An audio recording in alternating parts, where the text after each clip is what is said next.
بسم اللہ الحمد للہ الصلاۃ والسلام علی اشرف الانبیاء والمرسلین نبینا محمد صلی اللہ علیہ وآلہ وصحبہ اجمعین اما بعد رب اشرح لی صدری ویسر لی امری واحلل عقدۃ من لسانی یفقہوا قولی آمین یا رب العالمین۔ السلام علیکم ورحمۃ اللہ وبرکاتہ۔ الرحیق المختوم میں آج انشاءاللہ میں اپنا لیکچر نمبر 38 سٹارٹ کر رہی ہوں، اور آج کا ہمارا ٹاپک ہے قبائل اور افراد کو اسلام کی دعوت اور اسلام کی مکہ سے باہر اڑانے۔ اس ٹاپک میں انشاءاللہ تعالی ہم ان تمام چیزوں کو کور کریں گے کہ نبی اکرم صلی اللہ علیہ وآلہ وسلم اپنی بعثت کے بعد یعنی پہلی نبوی سے لے کر تقریباً 11 نبوی تک مکہ میں ہر سال حج کے موسم میں کس طرح قبائل کو دعوت دیتے رہے۔ پہلے 3 سال تو ایک پرائیویٹ اور کانفیڈنشل دعوت تھی، جس میں اپنے قریبی اور اپنے بہت ہی کانفیڈنشل لوگوں کو رسول اللہ صلی اللہ علیہ وآلہ وسلم نے دین پیش کیا۔ اس کے بعد 4 نبوی کو یہ حکم آیا کہ اب آپ کھلی تبلیغ فرمائیے، اب آپ ہر خاص و عام کو مکہ میں دعوت دیجیے، تبلیغ فرمائیے۔ اس کے بعد 4 نبوی یعنی 4 نبوی سے لے کر یوں کہہ لیجئے کہ 10 نبوی تک، یہ جو اب جو موسم آیا حج کا، یہ 10ویں نبوی ہے، یعنی 10 نبوی ہے۔ ذی قعدہ کے مہینے میں معتم بن عدی نے نبی اکرم صلی اللہ علیہ وآلہ وسلم کو اپنی پروٹوکول میں، اپنی پروٹیکشن میں، اپنے اسائلم میں مکہ میں انٹری کروائی، اور رسول اللہ صلی اللہ علیہ وسلم داخل ہوئے۔ طائف سے واپسی سفر، جب میں نے آپ لوگوں کے ساتھ لاسٹ لیکچر میں ذکر کیا کہ جو واپسی کا سفر تھا طائف کا، تو رسول اللہ صلی اللہ علیہ وسلم کو ایک محافظت کی ضرورت تھی، ایک حفاظت کا مطالبہ تھا آپ صلی اللہ علیہ وسلم کا، تو معتم بن عدی نے آپ صلی اللہ علیہ وسلم کو اپنی حفاظت میں مکہ میں داخل کروایا۔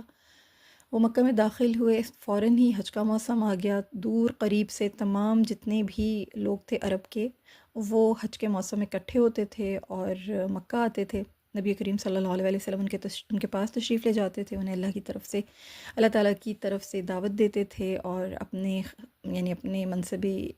منصبی حیثیت بھی ان کے اوپر واضح فرماتے تھے، اور جو ہدایت و رحمت آپ صلی اللہ علیہ وسلم یعنی ان کو پیش کرتے تھے، جو آپ ان کے پاس لے جاتے تھے، اسے سننے کے بعد کچھ لوگ اس میں سے اسلام کو قبول کر لیتے تھے، اور کچھ لوگ اس میں سے ایسے ناہنجار اور ناخلف ہوتے تھے کہ وہ سامنے سے انکار کر دیا کرتے تھے، یا پھر ان کی بدبختی ہی ان کے آڑے آ جایا کرتی تھی، وہ کفر کی حالت میں اس دنیا سے چلے جایا کرتے تھے۔ تو یہ تمام واقعات ہوتے ہوتے اتنا وقت گزر چکا ہے کہ اب یوں لگتا ہے کہ جیسے مکہ والوں کی حجت تمام ہو رہی ہے، اب اسلام مکہ سے باہر نکلے گا، یہ شعائیں اب باہر روشن ہوں گی، باہر پھیلیں گی، یہ شمع جو جلی ہے مکہ میں، اب اس کی روشنی، اس کی شعائیں باہر پھیلیں گی، اور وہی ساری چیزیں انشاءاللہ جس ٹاپک میں ہم کور کریں گے۔ پیارے نبی صلی اللہ علیہ وسلم ہمیشہ، آپ جانتے ہیں کہ دوسروں کے لیے خیر طلب کرنے والے، دوسروں کے ہمدرد، دوسروں کے لیے رحمت طلب کرنے والے، دوسروں کے لیے خیر مانگنے والے، اور نرمی کا معاملہ کرنے والے، نہایت درگزر کرنے والے، عفو و درگزر کا ایک پورا پیکر، اور ایسا بادل جو خود جا جا کر برستا ہے۔ آپ صلی اللہ علیہ وسلم اس کنویں کی مانند بالکل نہیں تھے کہ پیاسا خود اس کے پاس چل کر آئے، بلکہ رسول اللہ صلی اللہ علیہ وسلم کی شخصیت مبارک اس بادل کے جیسی تھی جو خود جا جا کر برستا تھا۔ ہمیں بھی خود جا جا کر ہی برسنا ہے، ہمیں یہ انتظار نہیں کرنا کہ کوئی ہمارے پاس آئے اور ہم سے پوچھے تو ہم اس کو کوئی اچھی خیر کی بات بتائیں، کوئی خیر آپ کے پاس ہو، کوئی بھلائی آپ کے پاس ہو، خود چلے جائیں، خود پیش کریں اس کو۔ ایسے مواقع یوٹیلائز کریں جن میں آپ اپنی بات کسی تک پہنچا سکیں، کسی سے کوئی خیر کی بات ہو، کسی سے کوئی اچھائی کا معاملہ ہو، خود آگے بڑھا کریں، بادل کی طرح خود جا کے برسا کریں۔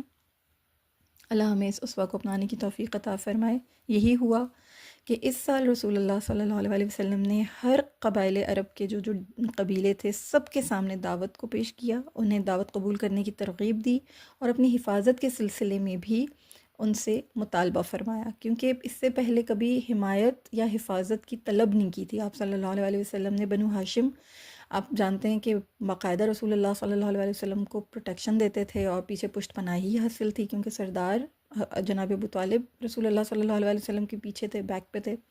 اب وہ اس دنیا میں نہیں رہے، تو سردار ابو لہب تھا، اس ابو لہب کی وجہ سے، کیونکہ قبیلہ پورا اس کے تابع فرمان تھا، لہٰذا اگر کوئی انڈیویجولی بھی، کوئی انفرادی حیثیت میں بھی نبی صلی اللہ علیہ وسلم کی خاطر ان کو حفاظت دینا چاہیے، ان سے محبت میں آگے بڑھنا چاہے، ان کی معاونت کرنا چاہے، تو وہ سردار کے حکم کے تابع ہونے کی وجہ سے آگے نہیں بڑھ سکتا تھا۔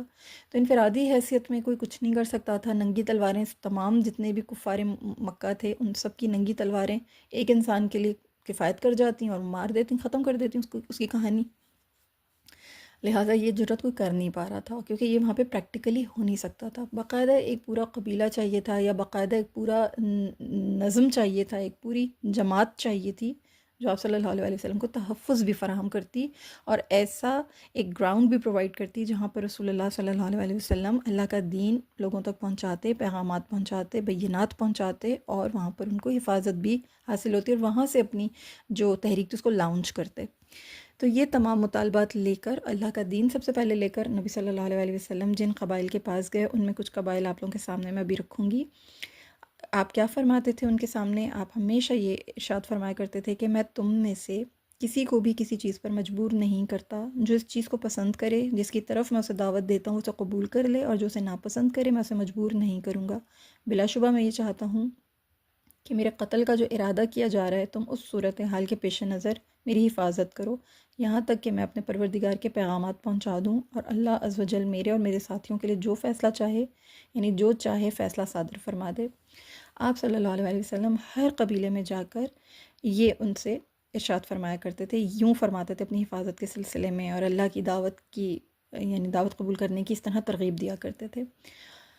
تو ان میں جن قبائل کے افراد کو دین حق کی دعوت دی گئی، ان میں سب سے پہلے بنو کندہ کو تبلیغ کی گئی۔ بنو کندہ آپ جانتے ہیں اہل یمن ہیں، اہل یمن تھے یہ لوگ، یمن سے گیا تھا یہ قبیلہ، یہ مکہ کے رہنے والے نہیں تھے، یہ یمن سے حج کرنے کے سلسلے میں آئے تھے، اور یہ بہت افضل ترین لوگ تھے۔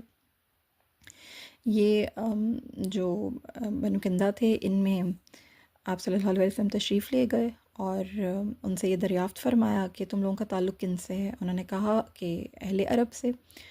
تو رسول اللہ صلی اللہ علیہ وسلم نے فرمایا کہ یمن کے کس قبیلے سے؟ انہوں نے کہا کندہ سے۔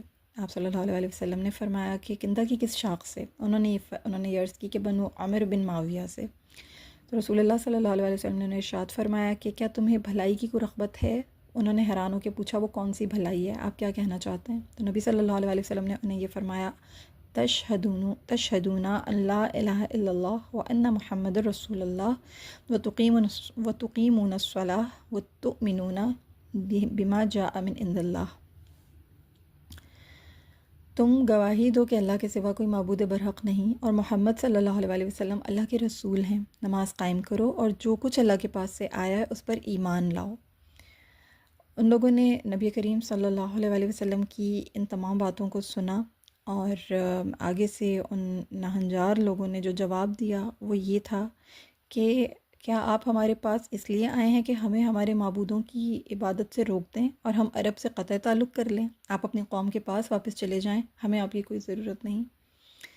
یہ انہوں نے نبی کریم صلی اللہ علیہ وسلم سے کہا، اور نبی کریم صلی اللہ علیہ وسلم نے جب ان کا یہ جواب سنا تو پھر آپ صلی اللہ علیہ وسلم وہاں سے اٹھ کر تشریف لے گئے، لیکن اپنی جو ان کا منصب تھا اس کے ساتھ پورا انصاف فرمایا۔ ان کا ہی جواب سننے کے بعد نبی کریم صلی اللہ علیہ وسلم بنو بکر بن وائل کو بھی دعوت تبلیغ دینے کے لیے، دعوت دین پیش کرنے کے لیے ان کے پاس بھی تشریف لے گئے۔ ان سے بھی یہی پوچھا کہ تم لوگوں کا تعلق کن سے ہے؟ انہوں نے بتایا کہ بکر بن وائل سے ہے ہمارا تعلق، اور بکر بن وائل کی کس شاخ سے ہے؟ جب یہ پوچھا گیا تو انہوں نے بتایا کہ بنو قیس بن ثعلبہ سے ہے۔ تو نبی کریم صلی اللہ علیہ وسلم نے ان سے یہ فرمایا کہ تمہاری تعداد کتنی ہے؟ انہوں نے کہا نمناک مٹی سے بھی زیادہ، یعنی ہم بہت بڑی ہیوج تعداد میں ہیں۔ تو رسول اللہ صلی اللہ علیہ وسلم نے ان سے یہ فرمایا کہ تمہاری دفاعی قوت کیسی ہے؟ تم جس طرح سے دفاع کرتے ہو، تمہارا جو پروٹیکشن کا معاملہ ہے، جو تمہاری اپنی جو فورسز ہیں دفاعی لحاظ سے، ان کا کیا معاملہ ہے، ان کی قوت کیسی ہے؟ انہوں نے جواب دیا ہماری دفاعی قوت نہیں ہے، ہم فارس کے پڑوس میں رہتے ہیں، ہم ان سے محفوظ نہیں رہتے اور ان کے خلاف کسی کو پناہ نہیں دیتے۔ یہ جو بکر بن وائل کا جو قبیلہ ہے نا، میں نے آپ لوگوں کو جب بہت شروع میں، جب ہم نے سیرہ کو پڑھنا شروع کیا تھا تو میں نے آپ لوگوں کو بتایا تھا کہ یہ کچھ یمن کے قبائل تھے جو کہ سیل عرم آ گئی تھی، جب مغرب کا بند ٹوٹ گیا تھا تو انہوں نے مائگریشن کی تھی، وہ مائگریٹ کر کے عرب کے اوپر کے علاقوں میں چلے گئے تھے، یعنی کچھ لوگ عراق کی طرف جا کر شفٹ ہو گئے تھے، اور ان کے قریب میں، ان کے پڑوس میں، کیونکہ پرشین امپائر تھی تو پرشیا کے جو بادشاہ تھے انہیں وہاں رہنے کی اجازت دے دی تھی، مگر ان کو اپنا باجگزار بادشاہ بنا کے سرداری دی تھی کہ تمہیں بادشاہت ضرور دیں گے، سرداری ضرور دیں گے، لیکن جو ہم کہیں گے تم اسی طریقے سے پریٹینڈ کرنا، ہم تمہاری تمام ایڈ کریں گے، تمہیں یہاں بسائیں گے، تمہیں رکھیں گے، سب کریں گے، مگر جیسے ہم کہیں گے تمہیں ہمارا فرمان سننا ہے، اپنا کوئی آرڈر نہیں لانا ہے، ہماری مرضی کے خلاف دین قبول نہیں کرنا ہے، ہماری مرضی کے خلاف کوئی ایکشن نہیں کرنا ہے، ہماری مرضی کے خلاف کسی کو پناہ نہیں دینی، ہماری مرضی کے خلاف کسی کے ساتھ معاہدہ نہیں کرنا، کسی کا حلیف نہیں بننا، یعنی کچھ شرائط کے ساتھ وہ انہیں اپنی سرزمین کے قریب رہنے بسنے کی اجازت دے دیا کرتے تھے۔ تو یہ جو بکر بن وائل کا جو قبیلہ تھا، یہ عراق کے قریب جا کر، عراق میں یعنی یہ اس فارس کے پڑوس میں جا کر یہ آباد ہوئے تھے، اور پھر انہوں نے یہی جواب دیا کہ ہم کیونکہ کسی کو پناہ نہیں دے سکتے، کیونکہ ہم فارس کے پڑوس میں رہتے ہیں اور ہم ان سے محفوظ نہیں ہیں۔ تو رسول اللہ صلی اللہ علیہ وسلم نے ان سے یہ فرمایا کہ اگر اللہ تمہیں یعنی تمہیں اللہ تعالیٰ اس طرح کر دے، باقی بھی رکھے، اور تمہیں فارسیوں کے گھروں میں بھی اللہ پاک مقیم کر دے، تاکہ تم ان کی عورتوں سے بھی نکاح کرو، ان کے بیٹوں کو غلام بنا لو ان کے اوپر، یعنی یہ ساری چیزیں جو ہیں تمہارے لیے اللہ تعالیٰ آسان کر دے، کیا تم تب بھی نہیں لے کر آؤ گے ایمان؟ تو ان لوگوں نے اس کے باوجود بھی رسول اللہ صلی اللہ علیہ وسلم کے بارے میں یہ سب کچھ جانتے ہوئے بھی کہ آپ صلی اللہ علیہ وسلم کتنی خوبصورت انہیں بشارتیں دے رہے ہیں، کتنا خوبصورت آپ ان کو دین پیش کر رہے ہیں، بدبخت لوگ تھے، انہوں نے ہرگز اس چیز کو قبول نہیں کیا، اور یہی کہتے رہے کہ یہ دیوانے ہیں، بہکی بہکی باتیں کر رہے ہیں، ویاذ باللہ، استغفر اللہ العظیم۔ اس تمام باتیں کر کے انہوں نے یہ کہہ دیا کہ ہم فارس کے معاملے کا جو تذکرہ ہے نا، یہ ہم نہیں کرنا چاہتے، ہم فارس کے خلاف نہیں جائیں گے، یعنی انہوں نے نبی کریم صلی اللہ علیہ وسلم کی نہ تو دین کی دعوت کو قبول کیا اور نہ ہی آپ کی حفاظت کے معاملے میں کوئی پیش رفت کی۔ اسی طرح بنو شیبان بن ثعلبہ، یہ بھی ایک قبیلہ تھا، آپ ان کے پاس بھی تشریف لے گئے، اور انہیں بھی رسول اللہ صلی اللہ علیہ وسلم نے دین کی دعوت پیش کی، اور ان لوگوں نے بھی نبی کریم صلی اللہ علیہ وسلم کی جو یہ خوبصورت جو دعوت تھی، اسے بالکل بھی قبول نہیں کیا، اسے رد کیا، اور یہی کہا کہ ہم کیونکہ جو کسریٰ ہے، یعنی یہ لوگ بھی بیسیکلی کسریٰ یعنی جو پرشین امپائر تھے، یہ انہی کے باج گزار تھے، انہی کے قریب رہتے تھے، ان کا بھی ایگزیکٹلی وہی جواب تھا آلموسٹ، کہ ہم دو پانیوں کے درمیان مقیم ہیں، اور ان میں ایک یمامہ ہے اور دوسرا سماوا، یعنی ان کا کہنے کا مقصد یہ تھا کہ ایک بحرین کا ساحل اور ایک عرب کی سرزمین میں جو دوسرا جو فارس ہے نا، یعنی عراق، اس کی سرزمین میں جو کسریٰ کے دریا ہیں، ہم وہاں رہتے ہیں، تو ہم ان میں سے ایک جگہ پر مقیم ہیں، ہم کسریٰ کے لیے ہی ہم جو ہے اسی کے باج گزار ہیں، ہم اسی کی سنتے ہیں، ہم اپنی طرف سے کوئی نئی چیز ایجاد نہیں کر سکتے، ہم کسی نئے دین کو نہیں لے سکتے، ہم آپ کے اس نئے دین کی دعوت کو قبول نہیں کر سکتے، ممکن ہے کہ یہ بات جو ہے ہمارے بادشاہ کو پسند نہیں آئے، اور یہ سرزمین کیونکہ بلاد عرب سے ملی ہوئی ہے، لہٰذا وہ ہمیں بخشے گا نہیں، اور ہمارے اس گناہ کو معاف نہیں کرے گا، اور یہ عذر بھی ہمارا جو قبول نہیں کرے گا، تو اس کی نگاہ میں یہ بہت بڑا گناہ ہو جائے گا کہ ہم جو ہے ایک نیا دین لے کر آ گئے، اور ہم یہاں پر آ کر ایک نیا دین آباد کر رہے ہیں، نیا دین ہم پریکٹس کر رہے ہیں، اور ایسا کریں گے تو پھر ہماری سختی آ جائے گی، ہماری شامت آ جائے گی۔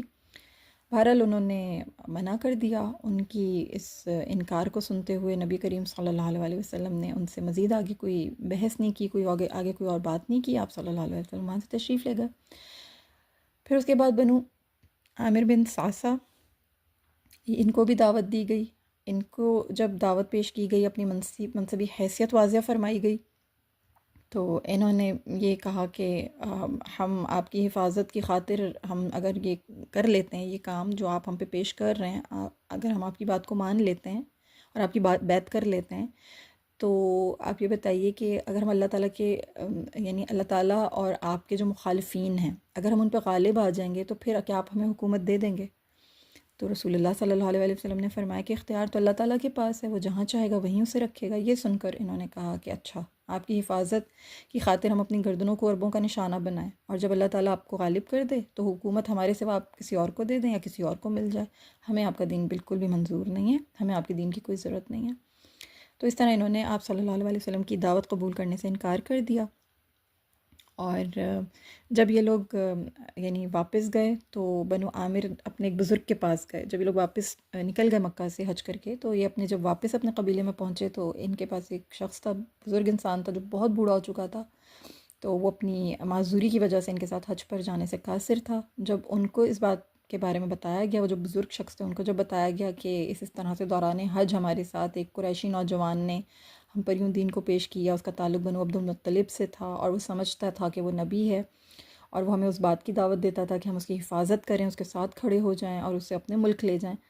تو یہ سن کر اس بزرگ نے اپنے دونوں ہاتھ سر پر رکھے اور کہا کہ اے بنو عامر، کیا اس کی تلافی ممکن ہے؟ کیا یہ موقع دوبارہ ہاتھ آ سکتا ہے؟ اس ذات کی قسم جس کے ہاتھ میں میری جان ہے، کسی اسماعیلی نے کبھی ایسا جھوٹ نہیں گڑھا، اس میں کوئی شک نہیں ہے کہ یہ حق ہے۔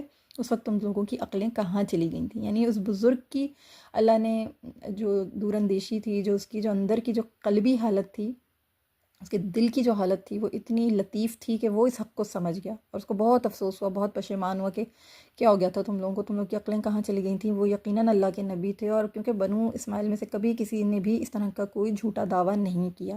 دیکھیں یہاں سے بھی دلیل مل رہی نا کہ بنو اسماعیل میں کچھ اس طرح کی شخصیات موجود تھیں جو دین حنیف پر تھیں، نیک تھیں، سعادت مند تھیں، سعید تھیں، اور وہ اللہ تعالیٰ کی حمد و ثنا کیا کرتی تھیں، اللہ تعالیٰ کے دین کے اوپر ہی تھیں، دین ابراہیم کے اوپر تھیں، دین حنیف کے اوپر تھیں، اور ان میں سے کبھی کسی نے جھوٹ بول کر یہ دعویٰ نہیں کیا تھا کہ ہم اللہ کے نبی ہیں۔ لیکن ان کو لوگ پہچانتے تھے کہ یہ نیک لوگ ہیں، یہ باسعادت لوگ ہیں، یہ سعادت مند روح ہیں، یہ سعید روحیں ہیں۔ تو یہ دیکھیں نا، یہ واقعات ہم لوگوں کو پڑھ پڑھ کے سیرت النبی صلی اللہ علیہ وسلم میں جس طرح ہم ٹاپک وائز داخل ہوتے ہیں، کئی چیزیں عقل کھولتی ہیں، کئی چیزیں ہمارے دل کو، ہمارے جو لاکس لگے ہوئے ہیں ان کو کھولنے میں ہماری مددگار ثابت ہوتی ہیں۔ سبحان اللہ العظیم، اللہ ہمیں سمجھنے کی توفیق عطا کرے۔ پھر اسی طرح بنو کلب، رسول اللہ صلی اللہ علیہ وسلم بنو کلب کی بھی ایک شاخ جس کا نام تھا بنو عبداللہ، بنو کلب کی ایک شاخ تھی، ان کے پاس بھی تشریف لے گئے۔ ان کو آپ صلی اللہ علیہ وسلم نے اللہ کی دعوت دی، اور پھر اپنے رسول ہونے کی حیثیت سے بھی اپنا تعارف کروایا، اور نبی کریم صلی اللہ علیہ وسلم نے ان سے فرمایا کہ بنو عبداللہ، بلا شبہ اللہ نے تمہارے باپ کا نام بہت خوبصورت رکھا ہے۔ رسول اللہ صلی اللہ علیہ وسلم کا مقصد یہ تھا کہ تم اپنے باپ کے نام کی لاج رکھو، معبودان باطلہ کی بندگی چھوڑ دو، صرف ایک اللہ کی بندگی کرو۔ لیکن آپ صلی اللہ علیہ وسلم نے جو دین حق ان کے سامنے پیش کیا، اسے انہوں نے قبول نہیں کیا۔ تو وہ یہ کہتے تھے کہ یہ نوجوان محمد صلی اللہ علیہ وسلم جس چیز کی طرف دعوت دے رہے ہیں وہ بہت اچھی ہے، مگر ان کی قوم نے انہیں دور کر دیا ہے۔ اگر یہ اپنی قوم سے مصالحت کر لیتے تو سارا عرب ان کی پیروی کرتا۔ یعنی ایک حجت تھی ان کے آگے، ان کے آگے ایک ایکسکیوز تھا، جس ایکسکیوز کی وجہ سے وہ اس ایمان کو قبول نہیں کر رہے تھے۔ تو بہت سارے لوگ اس طرح کے تھے کہ کیونکہ رسول اللہ صلی اللہ علیہ وسلم اپنی قوم میں جو آپ کی جو اپنی جو ایک بنیادی انفرادی طور پہ جو آپ کی حیثیت تھی، آپ کی کریڈیبلٹی تھی، وہ چیلنج ہونا شروع ہو گئی تھی۔ تو لوگ یہ دیکھتے تھے کہ ان کی تو اپنی قوم نے ان کو دھتکار دیا، ان کی اپنی قوم نے ان کو چھوڑ دیا، تو ہم ان کو کیوں قبول کر لیں اور ہم ان کے پیچھے کس طرح لگ جائیں۔ یہ اس طرح کی باتیں سوچ رہے تھے، یہ اللہ کے دین کو ان چیزوں کے ساتھ مشروط کر رہے تھے، اور اس مشروط یعنی معاملات کے ساتھ، ان مشروط معاملات کے ساتھ اللہ کے دین کو قبول نہیں کر رہے تھے، اور رسول اللہ صلی اللہ علیہ وسلم کو اللہ کی نبی کی حیثیت سے تسلیم نہیں کر رہے تھے۔ وہ یہی کہہ رہے تھے بنو مطلب کے قریش سے ہیں، بنو مطلب سے تعلق ہے ان کا، یہ قریش کے نوجوان ہیں، یہاں پہ دین پیش کر رہے ہیں، خود کو اللہ کا نبی مان رہے ہیں، لیکن ان کی اپنی قوم نے تو ان کو چھوڑ دیا ہے۔ تو یہ تمام سخت حالات تھے جن کو رسول اللہ صلی اللہ علیہ وسلم فیس فرما رہے تھے اس حالت میں، یعنی کتنی نازک حالت تھی اور کس قدر آزمائش کا وقت تھا۔ آلدو رسول اللہ صلی اللہ علیہ وسلم کے ساتھ اللہ کی حمایت موجود تھی، اللہ تعالیٰ کی تائید و نصرت پیچھے کار فرما تھی، اور اس کے جلوے رسول اللہ صلی اللہ علیہ وسلم کو اللہ تعالیٰ دکھا چکے تھے۔ طائف میں جس طرح سے وہ معاملہ ہوا، جو طائف کے حالات ہوئے، سنگین معاملہ ہوا، پھر اس کے بعد فرشتوں کی آمد ہوئی، پھر اس کے بعد جنات کی جو ایک جماعت نے رسول اللہ صلی اللہ علیہ وسلم کی دعوت کو قبول فرمایا، اپنے لوگوں میں جا کے تبلیغ شروع فرمائی، اور پھر اس کے بعد جس طرح سے عداس نے رسول اللہ صلی اللہ علیہ وسلم کی دعوت کو قبول فرمایا، یہ حوصلے تھے۔ پھر رسول اللہ صلی اللہ علیہ وسلم کو مطعم بن عدی نے پروٹیکشن بھی عطا کی، اور اللہ نے باقاعدہ طور پہ ایک دل کو قرار عطا کیا، تقویت عطا کی۔ یہ تمام چیزیں رسول اللہ صلی اللہ علیہ وسلم کے ساتھ ساتھ ہیں، وہ آپ صلی اللہ علیہ وسلم کا حوصلہ بڑھا رہی ہیں، لیکن جو معاملات ہیں، جو گراؤنڈ ریالٹیز ہیں، وہ بھی ساتھ ساتھ چل رہی ہیں، تو ان سے بھی نبرد آزما ہونا تھا پیارے آقا کریم صلی اللہ علیہ وسلم کو۔ تو وہ جو گراؤنڈ ریالٹیز تھیں، ان میں لوگوں کے جوابات یہ تھے۔ بنو حنیفہ کی طرف سے بھی یہی ہوا، انہوں نے تو اتنی بد زبانی کی، اور نبی صلی اللہ علیہ وسلم نے اس پہ صبر و تحمل فرمایا۔ جب آپ صلی اللہ علیہ وسلم بنو حنیفہ کے ڈیروں پر تشریف لے گئے، ان لوگوں نے رسول اللہ صلی اللہ علیہ وسلم کو اتنا برا جواب دیا کہ پورے اہل عرب میں سے کسی نے بھی ایسا برا اور ایسا بدبختی سے بھرا ہوا جواب نہیں دیا تھا۔ اور رسول اللہ صلی اللہ علیہ وسلم نے جب ان کی اس بدبختی کو سنا اور اس بدتمیزی کو، یعنی اس ناہنجاری کو دیکھا، تو آپ صلی اللہ علیہ وسلم آگے تشریف لے گئے، یعنی ان کو چھوڑ دیا، ان کو دوبارہ پیش نہیں کیا۔ پھر اسی طرح بنو محارب بن حصفہ، یہ بھی ایک قبیلہ تھا، ان کے پاس بھی رسول اللہ صلی اللہ علیہ وسلم تشریف لے گئے، اور ان میں ایک بڑا بزرگ انسان تھا جس کی عمر تقریباً 120 سال تھی. اس سے آپ صلی اللہ علیہ وسلم نے گفتگو فرمائی، اسے اسلام کی دعوت دی اور فرمایا میری حفاظت کرو یہاں تک کہ میں اپنے رب کا پیغام پہنچا دوں. اس بزرگ نے کہا آپ کی قوم آپ کے احوال زیادہ جانتی ہے، جو شخص آپ کے ساتھ اپنے گھر والوں کی طرف لوٹے گا وہ ان سب چیزوں سے زیادہ بری چیز لے کر لوٹے گا جو حاجی اپنے ساتھ لے کر واپس جاتے ہیں. ہم آپ سے بے نیاز ہیں، ہم آپ سے بے نیاز ہو جائیں گے، ہم آپ کی بات نہیں سنیں گے. تو بنو محارب کے لوگوں نے بھی رسول اللہ صلی اللہ علیہ وسلم کے ساتھ نہایت برا سلوک کیا، اس قدر بدتمیزی، اس قدر یعنی زبان درازی کی. بیوقوف انسان تھے، انہوں نے نبی کریم صلی اللہ علیہ وسلم کو یہاں تک کہہ دیا کہ تم تو ایک دیوانے ہو، اور اس طرح کی الٹی سیدھی. اب میں ان باتوں کو ریپیٹ نہیں کرنا چاہتی ہوں، آپ سمجھ جائیں کہ بد زبانی بد لحاظی میں وہ کہاں تک آگے بڑھ گئے تھے کہ ان میں سے ایک شخص نے نبی کریم صلی اللہ علیہ وسلم کو کنویں میں پھینکنا چاہا. یعنی اس قدر وہ آگے بڑھا کہ رسول اللہ صلی اللہ علیہ وسلم کنویں کی طرف سے ایک طرف ہٹ گئے. تو اللہ اکبر کبیرہ، رسول اللہ صلی اللہ علیہ وسلم نے اپنی سواری، جو آپ صلی اللہ علیہ وسلم کا جو اونٹ تھا، اس کی لگام پکڑی اور آگے بڑھ گئے. آپ اپنے اونٹ کو لے کر آگے چل رہے تھے اور وہ لوگ پیچھے سے پتھر برسا رہے تھے. یعنی اپنی اپنی طرف سے جو بدتمیزی اور جو بدلحاظی کر سکتے تھے وہ سب کر رہے تھے، اور آپ صلی اللہ علیہ وسلم ان کی طرف سے اوٹ میں ہو گئے. یعنی آپ صلی اللہ علیہ وسلم نے ان کی طرف سے یعنی اپنے آپ کو ایک سائڈ پہ کر لیا اور اوٹ میں ہو گئے آپ ان کی. اور وہاں آپ رسول اللہ صلی اللہ علیہ وسلم یہ فرما رہے تھے کہ اے اللہ، اس میں کوئی شک نہیں کہ اگر تو چاہتا تو یہ لوگ اس طرح نہ ہوتے، ان کے دل تیرے ہی ہاتھ میں ہیں، تو انہیں خوب جانتا ہے. اگر یہ برتاؤ مجھ پر تیری ناراضی کی وجہ سے ہوا تھا تو مجھے تیری رضا مطلوب ہے. تیری توفیق کے بغیر کوئی نیکی کرنے یا بدی سے بچنے کی طاقت نصیب نہیں ہوتی. دیکھیں یہاں پر بھی پیارے نبی صلی اللہ علیہ وسلم کتنے ہمبل اور کتنے عاجز ہو کے اللہ ہی کی رضا مطلوب فرما رہے ہیں کہ اگر یہ ناراضگی کی وجہ ہے تو اللہ تعالیٰ میں آپ سے آپ کی رضا مطلوب کرتا ہوں، مجھے آپ کی رضائیں چاہیے. ہمارا بھی یہی آبجیکٹیو ہونا چاہیے کہ کوئی معاملات ہوں، کوئی کسی بھی قسم کے سخت حالات ہوں، کسی بھی طرح کے معاملے کو آپ فیس کر رہے ہوں، اللہ کی رضائیں ڈھونڈا کریں. اس میں اللہ ہی کی رضا شامل ہونی چاہیے، اللہ ہی کی اس میں عطا شامل ہونی چاہیے. اس کے بغیر چاہے جتنی مرضی خوشحالی ہو وہ خوشحالی نہیں ہے، اس کے بغیر جتنی مرضی عزتیں وہ عزتیں نہیں ہیں. جس کام میں اللہ کی رضا شامل نہ ہو اس میں خیر نہیں ہوتی. وہ دنیاوی اعتبار سے جتنا مرضی موضوع لگ رہا ہو، جتنا مرضی خوبصورت لگ رہا ہو، جتنا مرضی آپ کے حق میں ہو، اس میں اللہ کی رضائیں شامل نہ ہوں تو وہ بالکل بیکار ہے. لیکن کوئی ایسے حالات جن میں وہ بالکل آپ کے مخالف جا رہے ہوں، بظاہر آپ کو بالکل لگ رہا ہو کہ یار یہ سب کچھ میرے اپوزٹ ہو رہا ہے، یہ سب کچھ میرے خلاف جا رہا ہے، مگر اس میں اللہ کی رضا کا پہلو شامل ہو، اسے خوش دلی سے قبول کر لیں کہ اللہ آپ پہ راضی ہونا چاہیے. اصل آپ کا آبجیکٹیو یہی ہے. اسی طرح ایک ابسی قبیلے کا ایک شخص تھا میسرہ، اس نے رسول اللہ صلی اللہ علیہ وسلم کے دین کو قبول کیا. بیچ میں کچھ اس طرح کے لوگ تھے جو قبول کر لیتے تھے اور سن لیتے تھے رسول اللہ صلی اللہ علیہ وسلم کی بات، اور یعنی ان لوگوں کے ذہنوں کے اندر وہ چیز ہوتی تھی کہ اگر پورا قبیلہ نہیں بھی قبول کر رہا، ان کو نہیں بھی اگر یہ چیزیں اچھی لگ رہی تو کوئی بات نہیں، یہ جو دعوت ہمیں پیش کی جا رہی ہے اس میں خیر ہے، اور اس میں کسی قسم کی کوئی یعنی وہ نہیں ہے، جیسے کوئی اس طرح کی چیز نہیں ہے کہ جس کو ہم قبول نہ کریں. ہمارے لیے کوئی ایسی آزمائش نہیں ہے انفرادی طور پر. باقی جو قوم تھی ان کی، وہ یعنی میسرہ بن مسروق ابسی، یہ ابس قبیلے سے تھے، بنو ابس سے تھے. رسول اللہ صلی اللہ علیہ وسلم کے ڈیروں پر تشریف لے گئے تو ان کی پوری قوم کو ہی بتایا گیا، ان کی پوری قوم پر ہی دین کو پیش کیا گیا، اور اپنا منصب بھی رسول اللہ صلی اللہ علیہ وسلم نے ان پر واضح فرمایا. تو ان میں یہ خوش نصیب میسرہ بن مسروق ابسی تھے. یہ بولے کہ میں اللہ کی قسم کھاتا ہوں کہ اگر ہم اس شخص کی تصدیق کرتے ہوئے اپنی جائے قیام پر ٹھہرانے کے لیے انہیں ساتھ لے جاتے تو یہ عقل مندی کی بات ہوتی، اور میں اللہ کی قسم کھا کر کہتا ہوں کہ ان کا دین غالب آ کر رہے گا، حتیٰ کہ دور تک ہر جگہ پھیل جائے گا. اس کی قوم نے کہا کہ جو ان کی قوم تھی نا میسرہ بن مسروق ابسی کی، وہ قوم نے آگے بڑھنے سے منع کیا. قوم نے کہا کہ ہمیں آزمائش میں مت ڈالو، ہمیں آزمائش میں ڈالنے سے تم باز رہو، ہمیں ایسے کاموں میں نہیں ڈالو جسے کرنے کی ہمیں طاقت نہیں ہے. تو نبی کریم صلی اللہ علیہ وسلم نے قوم کا تو جواب سن لیا، لیکن میسرہ کی طرف متوجہ ہوئے اور آپ صلی اللہ علیہ وسلم نے میسرہ سے گفتگو فرمائی. تو میسرہ نے بہت خوش دلی سے رسول اللہ صلی اللہ علیہ وسلم کی دعوت کو قبول کیا اور کہا کہ آپ کتنی اچھی اور کتنی روشن بات بتا رہے ہیں، کتنی اچھی بات ہے یہ، لیکن اگر میں نے آپ کی بات مان لی تو میری قوم میری مخالفت کرے گی. آدمی کی قدر و قیمت تو اپنی قوم کے ساتھ ہی ہوتی ہے، اگر وہ اس کی مدد نہ کرے تو پھر کون کرے، اجنبی تو کہیں دور ہوتا ہے. تو رسول اللہ صلی اللہ علیہ وسلم نے کہا کہ ہاں یہ بالکل ٹھیک بات ہے. اور اس کے بعد میسرہ نے جب یہ کہا تو رسول اللہ صلی اللہ علیہ وسلم نے یعنی اس کی بات کو سنا اور تسلیم کیا کہ ٹھیک ہے، آپ جائیے، آپ اپنے لوگوں میں واپس جائیے اور جس طریقے سے آپ کو بہتر لگے آپ وہ کیجیے.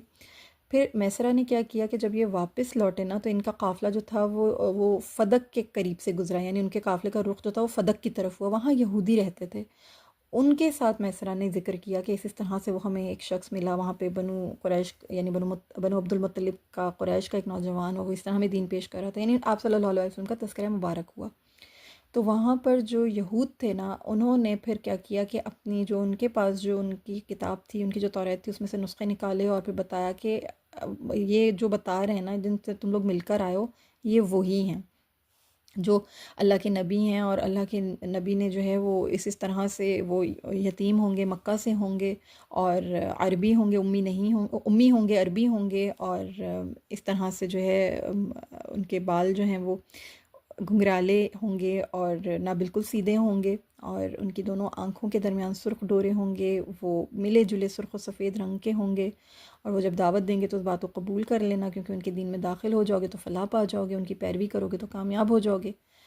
تو یہ ساری باتیں سننے کے بعد جو میسرہ تھے نا، وہ انہوں نے پھر کہا کہ میری قوم، بلا شبہ یہ معاملہ جو ہے نا یہ تو بالکل واضح ہو چکا ہے. تو کہا جاتا ہے کہ میسرہ جو تھے انہوں نے آخری وقت تک اپنے آپ کو ایمان پہ رکھا، انہوں نے اپنے دل سے اس چیز کو قبول فرمایا اور نبی کریم صلی اللہ علیہ وسلم کے اوپر بھی ایمان لائے، اللہ کے اوپر بھی ایمان لائے، اور میسرہ نے اسلام قبول کر لیا. وہ بہت اچھے مسلمان بن گئے اور سیدنا ابو بکر صدیق رضی اللہ تعالیٰ عنہ ان کی بڑی قدر و منزلت فرماتے تھے.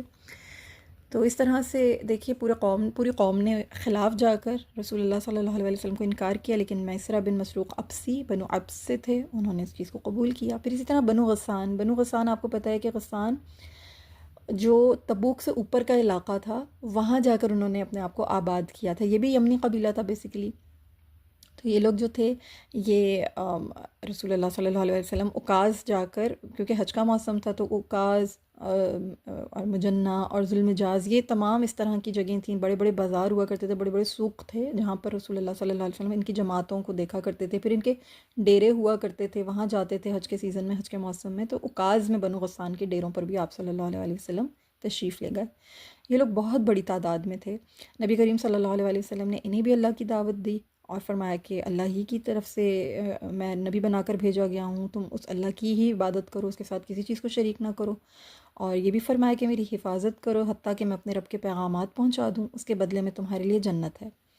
رسول اللہ صلی اللہ علیہ وسلم کی گفتگو سن کر ان میں سے ایک شخص بولا کہ اے میری قوم، یہ وہی ہیں جن کا عیسائی اپنی کتابوں میں تذکرہ کرتے ہیں. کیونکہ یہ جو غسان تھے نا، یہ آل غسان، یہ بنو غسان جو تھے، انہیں کون رول کر رہا تھا؟ انہیں رومن رول کر رہے تھے، رومن امپائر. کیونکہ تبوک کے علاقے میں تھے، شام کے علاقے کے قریب. تب شام میں آپ کو پتہ ہے کہ تمام کا تمام جو رول تھا وہ رومن امپائرز کا تھا، اور رومن عیسائی تھے.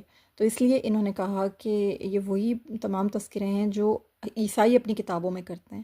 وہ کہتے ہیں کہ انبیاء علیہ السلام میں سے صرف ایک نبی آنا باقی رہ گیا، اس کا نام احمد ہے صلی اللہ علیہ وسلم. آؤ ہم ان پر ایمان لائیں اور ان کی پیروی کریں، اس طرح ہم ان کے مددگار اور حمایتی ہو جائیں گے. عیسائی سمجھتے ہیں کہ وہ نبی وہاں تک غالب آئیں گے جہاں جہاں سواریاں پہنچ سکتی ہیں، ہم ان کی پیروی اختیار کر لیں گے تو ہمیں نہ صرف موت کے بعد بلکہ اس دنیا میں بھی شرف نصیب ہوگا. لیکن جو قوم کے دوسرے افراد تھے نا، یعنی کچھ لوگ جو تھے وہ یہ رائے قائم کر رہے تھے جو نیک لوگ تھے، اور کچھ دوسرے افراد جو تھے وہ یہ کہنے لگے کہ اس طرح تو ہم عرب میں سے اس دین میں داخل ہونے والے پہلے لوگ ہو جائیں گے جو تمام عرب، یعنی اس دین میں ہم پہلے لوگ ہوں گے جو داخل ہو جائیں گے، اور پھر تمام عرب جو ہوگا وہ پھر ہمارا دشمن ہو جائے گا. تو یہ کام مت کرو. رومی بادشاہ بھی ہمارے خوب خبر لیں گے اگر ان کو یہ بات پہنچے گی کہ ہم نے اسلام کو قبول کر لیا، ایک نیا دین لے آئے ہیں، ہم عیسائیت کو چھوڑ چکے ہیں، یا ہم اپنے پرانے دین سے جو ہے پھر گئے ہیں، تو وہ ہمیں اپنے علاقوں سے نکال دیں گے. فی الحال اس دین کو ہم قبول نہیں کرتے. یہ جائزہ لیتے ہیں کہ عرب کے لوگوں کا کیا رد عمل ہے، پھر اس دین میں داخل ہوں گے، ہم بھی اس دین کا حصہ بن جائیں گے. لیکن پہلے ہم دیکھتے ہیں کہ باقی لوگ کیا کر رہے ہیں. تو ابھی اس معاملے میں ہمارا قبیلہ جو ہے وہ آپ کی بات ماننے سے انکار کرتا ہے، اور اگر آپ جو ہے وہ بہتر سمجھیں تو ہم انشاءاللہ پھر جب دیکھیں گے آپ کا معاملہ کیا ہوا تو ہم آپ کی دعوت کو قبول کریں گے. یعنی آئندہ سال آئیں گے، پھر آپ سے ملاقات کریں گے وغیرہ وغیرہ، ایکسکیوزز دے کے اور ایک ایک جس کو کہتے ہیں سوشل فیئر، ان کے اوپر بھی وہی سوسائٹل فیئر تھا، ایک سوشل فیئر تھا کہ بادشاہ ہمیں نکال دیں گے، ہم کیا کریں گے. یعنی جب حق ان کے قریب آیا، حق ان کے سامنے آیا، تو انہوں نے حق حاصل کرنے میں جلدی نہیں کی. حق کی طرف لپکنے میں ہزار طرح کے ہیلے بہانے، کچھ یہ ایکسکیوز کچھ وہ ایکسکیوز، سوچیں گہری ہوتی چلی گئیں. جب سوچیں بہت گہری ہونا شروع ہو جاتی ہیں تو پھر فیصلے کمزور ہونا شروع ہو جاتے ہیں، کیونکہ ان کی سوچیں بہت گہری ہو رہی تھیں، لہٰذا ان کے فیصلے کمزور ہو رہے تھے. تو ان کا فیصلہ، اور اللہ کی طرف سے سب سے پہلی بات یہ کہ اللہ کی طرف سے ان کو ہدایت نہیں تھی، ان کو ان کی طرف دین جو تھا وہ پیش کرنے کے باوجود ان کے دلوں کو ایمان نصیب نہیں ہونا تھا. لہٰذا ان لوگوں نے سامنے سے یہ بات کہہ کے اس بات کو، اس معاملے کو ختم کر دیا. جب یہ لوگ واپس آئے تو ان میں سے ایک جماعت حارث بن ابی شمر تھی، وہ آئی. انہوں نے جو ہے وہ رسول اللہ صلی اللہ علیہ وسلم کے بارے میں پوچھا، بتایا، بات ہوئی. یہ تمام باتیں ان لوگوں کی آپس میں ہوئی. تو انہوں نے کہا کہ اگر ہم نے یعنی ان کی پیروی کر لی تو پھر ہماری بادشاہت ختم ہو جائے گی، اور ہرقل جو ہے، یعنی جو رومنس کا جو بادشاہ، اس کو ہرقل کہا جاتا تھا، تو وہ ہم کو جو ہے مورد الزام ٹھہرائے گا. اور انہوں نے پھر نبی کریم صلی اللہ علیہ وسلم کا تذکرہ ہی کرنا چھوڑ دیا. تو اس قوم نے بھی نہیں قبول کیا اس وقت دین کو، اسلام کو قبول نہیں کیا. پھر ان کے علاوہ نبی کریم صلی اللہ علیہ وسلم نے بنو فزارہ پر، بنو مرہ پر، بنو سلیم پر، بنو عبس پر، بنو نضر، بنو بکا، بنو حارث بن کعب، بنو عذرا اور بنو ہزارمہ، ان تمام قبائل کو دعوت دی، لیکن ان میں سے کسی نے بھی آپ کی بات نہیں مانی اور دعوت اسلام قبول نہیں کی. تاہم کچھ ایسے مبارک لوگ تھے، کچھ ایسی مبارک ہستیاں تھیں جو انفرادی حیثیت میں رسول اللہ صلی اللہ علیہ وسلم کا پیغام سن کر دور دراز سے آئی تھیں اور مکہ سے باہر لے گئیں. یعنی اس پیغام کو اپنے بلبوتے پر یہ تو نہ کر سکے کہ رسول اللہ صلی اللہ علیہ وسلم کو حفاظت دے سکتے، یا رسول اللہ صلی اللہ علیہ وسلم کو یعنی اپنی ایک طرح سے اپنے قبیلے کا حصہ بنا کے پروٹیکشن دے سکتے. فی الحال ان کے حصے میں ایمان تھا، ایمان ان کے حصے میں آیا تو انہوں نے پہل کی اور بسم اللہ کر کے دین کو قبول کیا. جن میں سب سے پہلا نام میں نے آپ لوگوں کو بتایا تھا حضرت طفیل بن عمر دوسی رضی اللہ تعالیٰ عنہ کا. ان کا واقعہ میں نے آپ لوگوں کو پہلے بتا دیا.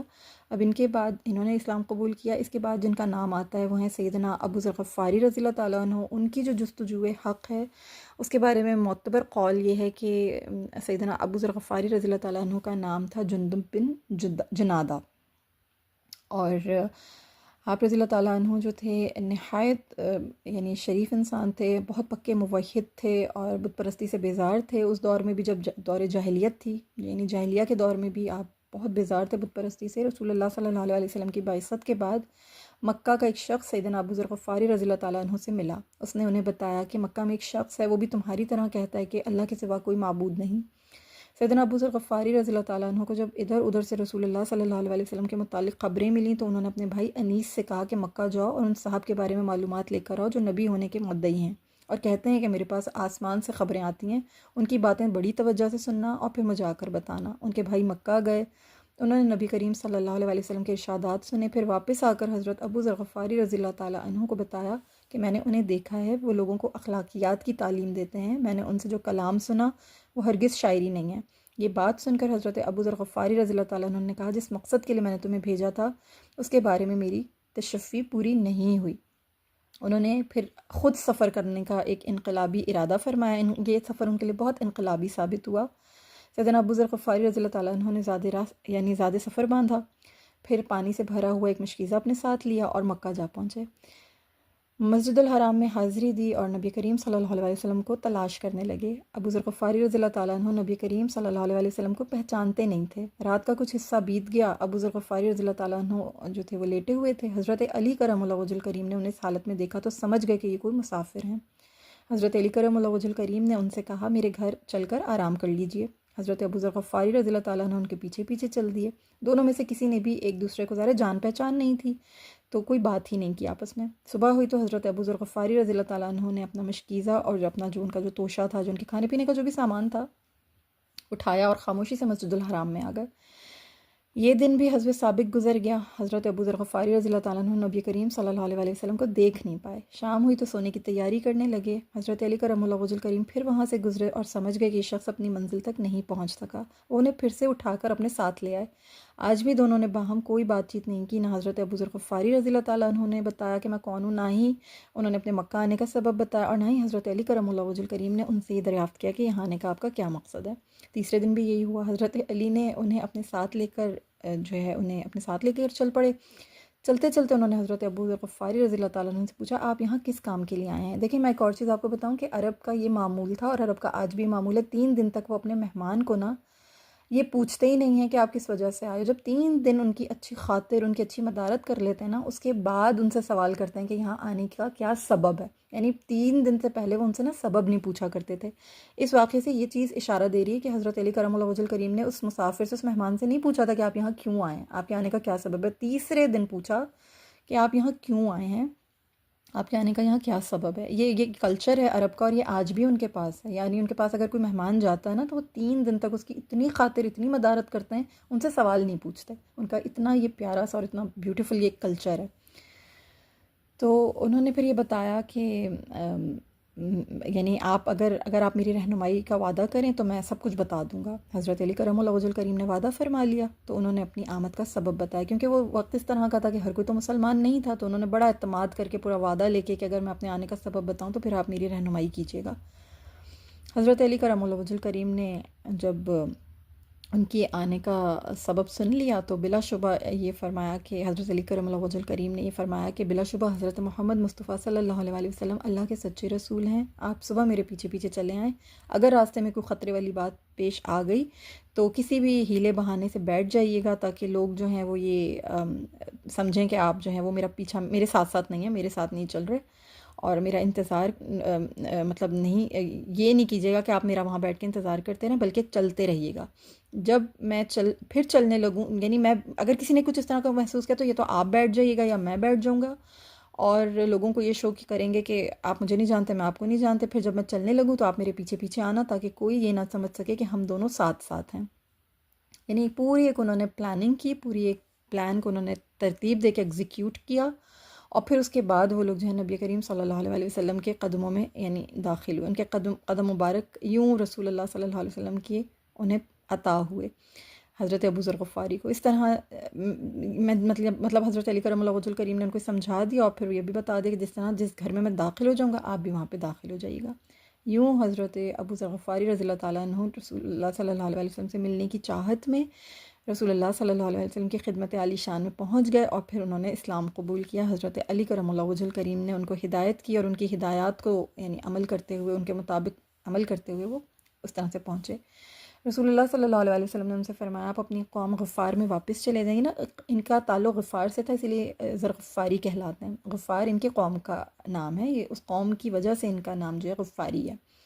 انہیں میرے بارے میں آگاہ کر دیں، آپ واپس تشریف لے جائیے غفار قوم میں، اور جب آپ کو ہمارے غلبے کا علم ہو جائے تو ہمارے پاس آ جائے گا۔ حضرت ابو ذر غفاری رضی اللہ تعالیٰ عنہ نے عرض کی کہ اس ذات کی قسم جس کے ہاتھ میں میری جان ہے، میں ان مکہ والوں کے سامنے کلمہ توحید کا اعلان کروں گا۔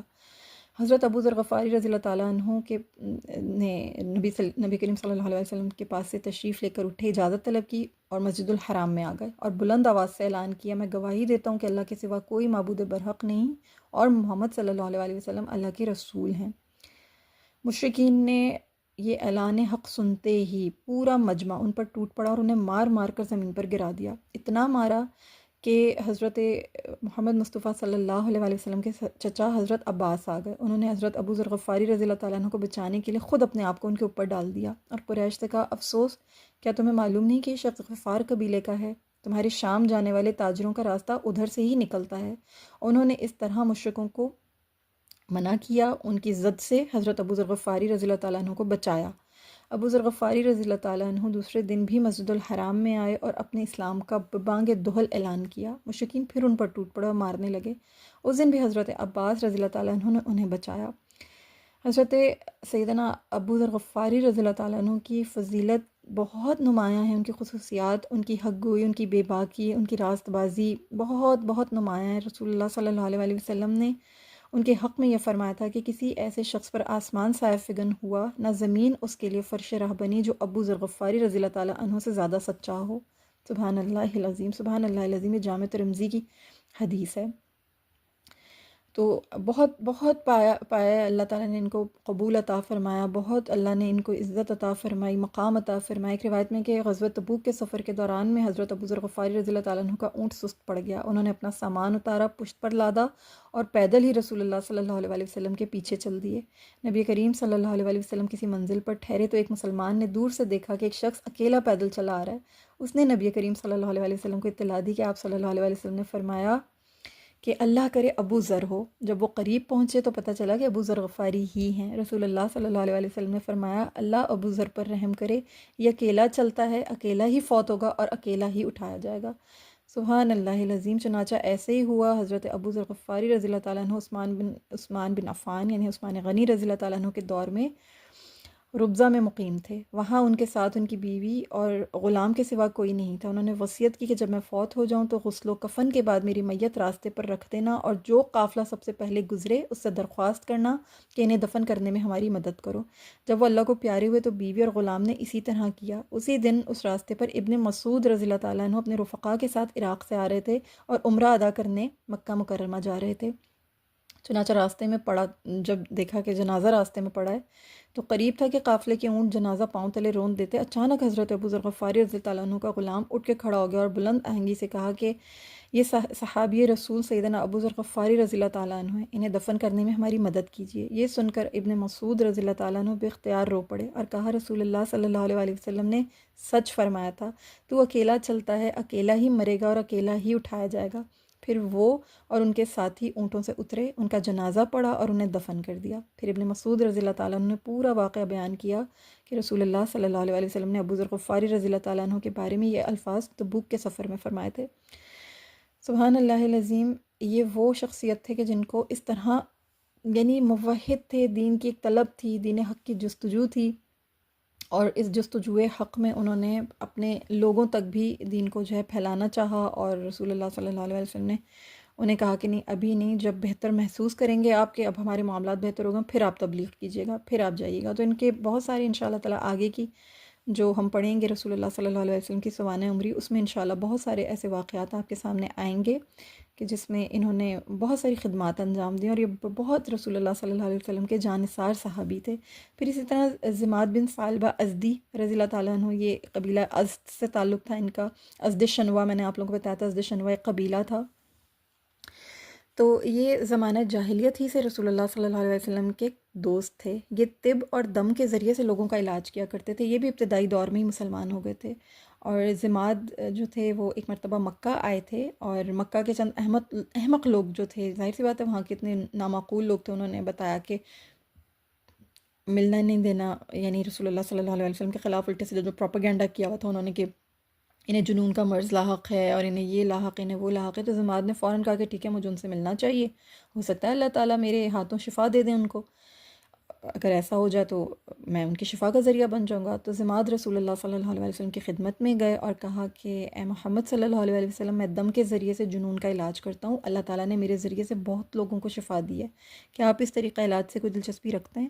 رسول اللہ صلی اللہ علیہ وسلم نے انہیں یہ فرمایا کہ بے شک تمام تعریفیں اللہ ہی کے لیے ہیں، ہم اس کی تعریف کرتے اسی سے مدد مانگتے ہیں، جس سے اللہ ہدایت دے اسے کوئی گمراہ نہیں کر سکتا، اور جسے وہ گمراہ کر دے اسے کوئی ہدایت نہیں دے سکتا۔ میں گواہی دیتا ہوں کہ اللہ کے سوا کوئی معبود برحق نہیں، وہ یکتا ہے، اس کا کوئی شریک نہیں، اور محمد صلی اللہ علیہ وسلم اللہ کے بندے اور اس کے رسول ہیں۔ حمد و ثنا کے بعد یعنی رسول اللہ صلی اللہ علیہ وسلم نے جب یہ سب کچھ فرمایا تو ضماد ازدی جو تھے یہ مبارک کلمات سن کر کہنے لگے ذرا یہ کلمات پھر دہرائیے۔ نبی کریم صلی اللہ علیہ وسلم نے ان کی درخواست پر یہ کلمات 3 بار دہرائے۔ ضماد بے حد متاثر ہوئے، کہنے لگے اے محمد صلی اللہ علیہ وسلم، میں نے کاہنوں، جادوگروں، شعراء کا کلام سنا ہے لیکن ایسے کلمات کبھی نہیں سنے، ان الفاظ میں سمندر کی سی گہرائی پائی جاتی ہے، آپ ہاتھ بڑھائیے، میں اسلام قبول کرنا چاہتا ہوں۔ آپ صلی اللہ علیہ وسلم نے ہاتھ بڑھایا اور ضماد ازدی رضی اللہ تعالیٰ عنہ نے بیعت کر لی۔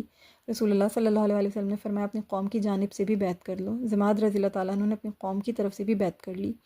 ایک موقع پر رسول اللہ صلی اللہ علیہ وسلم نے ایک لشکر بھیجا جو ضماد کی قوم کے علاقے سے گزرا۔ لشکر کے امیر نے اہل لشکر سے پوچھا کیا ان لوگوں نے آپ سے کچھ لیا ہے؟ ایک آدمی نے کہا کہ میں نے لوٹا لیا ہے۔ امیر نے کہا اسے واپس کر دو، یہ ضماد رضی اللہ تعالیٰ عنہ کی قوم ہے۔ یعنی اللہ نے ایسا شرف ان کو عطا کیا تھا کہ ان کی قوم بھی ان کی وجہ سے نہایت معزز ہو گئی۔ کہ لشکر اگر ان کے قوم سے کوئی چیز لے لیا کرتے تھے تو پہچان ہوتی تھی کہ ذمات کی قوم ہے، انہیں واپس کرو، ان سے جو بھی چیز لی ہے انہیں واپس کرو، ان کی امانت ہے، یہ ذمات کی قوم ہے، ان کا احترام ہے، ان کی عزت ہے، ان کی حرمت ہے۔ تو سبحان اللہ العظیم، جس نے اللہ کے نبی صلی اللہ علیہ وآلہ وسلم کا اکرام کیا، ان کی حرمت کا پاس رکھا، اللہ ان کی حرمتوں کو خود بخود عظمتیں عطا فرماتا ہے۔ یہ اللہ تعالیٰ کی عنایت ہے، اللہ تعالیٰ کی دین اور اللہ کا وعدہ بھی ہے۔ سبحان اللہ۔ پھر سوید بن صامت، یہ بھی رسول اللہ صلی اللہ علیہ وآلہ وسلم نے مختلف مواقع پر جن اشخاص کو اسلام کی دعوت دی ان میں سے ایک یہ بھی ہیں، سوید بن صامت۔ ان کا تعلق اوس قبیلے سے تھا۔ ان کی والدہ لیلہ بنت عمر نجاریہ ہیں، ٹھیک ہے، یعنی نجار قبیلے سے تھیں۔ آپ کو پتہ ہے بنو نجار رسول اللہ صلی اللہ علیہ وآلہ وسلم کے جو دادا عبد المطلب ہیں ان کی والدہ کا خاندان ہے۔ تو جو لیلہ تھی نا، یہ لیلہ سلمہ بنت عمر کی بہن ہے، یعنی جو حضرت عبد المطلب کی والدہ ہے نا سلمہ بنت عمر، یہ ان کی بہن ہے لیلہ بنت عمر۔ اور یہ لیلہ بنت عمر کن کی والدہ ہے؟ سوید بن صامت کی۔ اور ان دونوں کا تعلق، یعنی سلمہ اور لیلہ، یہ دونوں بنت عمر بنو نجار سے ہیں اور ان کا تعلق قبیلہ اوس سے ہے، ٹھیک ہے۔ تو اوس اور خزرج جو ہم پڑھتے ہیں نا، تو یہ وہ قبیلہ اوس، یہ اس سے تعلق ہے، یعنی اوس کی ہی ایک شاخ ہے جو بنو نجار ہیں۔ تو یعنی یہ جو لیلہ تھیں یہ والدہ ہیں سوید بن صامت کی اور حضرت عبد المطلب کی خالہ زاد ہیں۔ ان کی پختگی، یعنی سوید بن صامت کی پختگی، ان کی شیر گوئی، ان کا شرف، ان کا نسب، اس کی وجہ سے قوم نے انہیں کامل کے خطاب سے نواز رکھا تھا۔ انہیں کامل کہتی تھی قوم نا، کہ آپ تو مطلب تکمیل کو پہنچا ہوا ہے، آپ کا یہ سخن، شعر و شاعری، شیر گوئی، پختگی، آپ کا شرف، آپ کا نسب، آپ میں کسی چیز کی کمی نہیں، آپ تو کامل ہیں۔ یہ حج یا عمرہ کرنے کے لیے مکہ مکرمہ تشریف لائے۔ رسول اللہ صلی اللہ علیہ وسلم نے ان کی آمد پر انہیں اللہ تعالیٰ کی بندگی کی طرف دعوت دی۔ اس پر سوید نے آپ سے کہا کہ آپ صلی اللہ علیہ وسلم کے پاس جو کچھ ہے شاید یہ بھی اسی جیسا ہو جو میرے پاس ہے۔ تو رسول اللہ صلی اللہ علیہ وسلم نے ان سے پوچھا تمہارے پاس کیا ہے؟ انہوں نے جواب دیا لقمان، جو حکمت لقمان کے جو صحیفے ہیں میرے پاس وہ صحیفہ ہے۔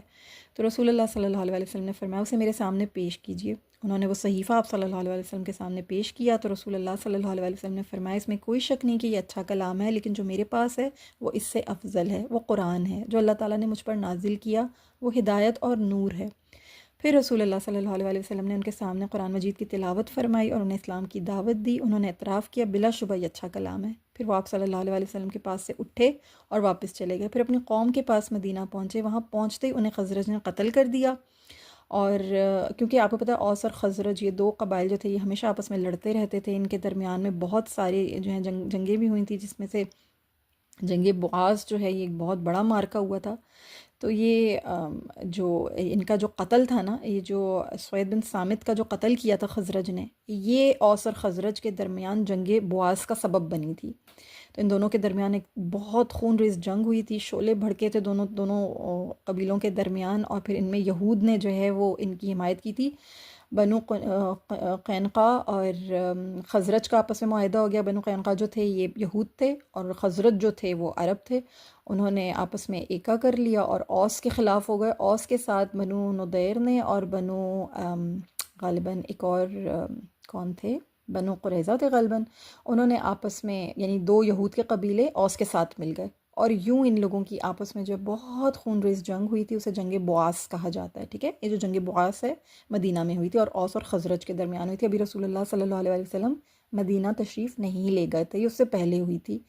پھر رسول اللہ صلی اللہ علیہ وسلم جو ہیں مدینہ جب تشریف لے کر گئے تھے تو پھر یہ شعلے ٹھنڈے ہوئے تھے، اور یہ جنگ سبب بنی تھی کہ ان لوگوں نے رسول اللہ صلی اللہ علیہ وسلم کو اپروچ کیا تھا کہ آپ اب آئیے، معاملات کو دیکھیے، کہ ہمیں ضرورت ہے کسی لیڈر کی، کسی اس طرح کے انسان کی۔ تو انشاءاللہ جب ہم ان ٹاپکس میں داخل ہوں گے تو پھر میں آپ لوگوں سے وہاں ذکر کروں گی۔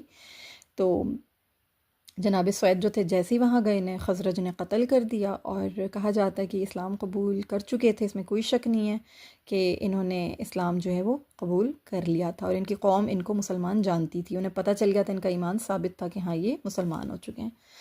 صحابہ کرام میں تو شامل نہ ہو سکے تھے لیکن اسلام قبول کر چکے تھے۔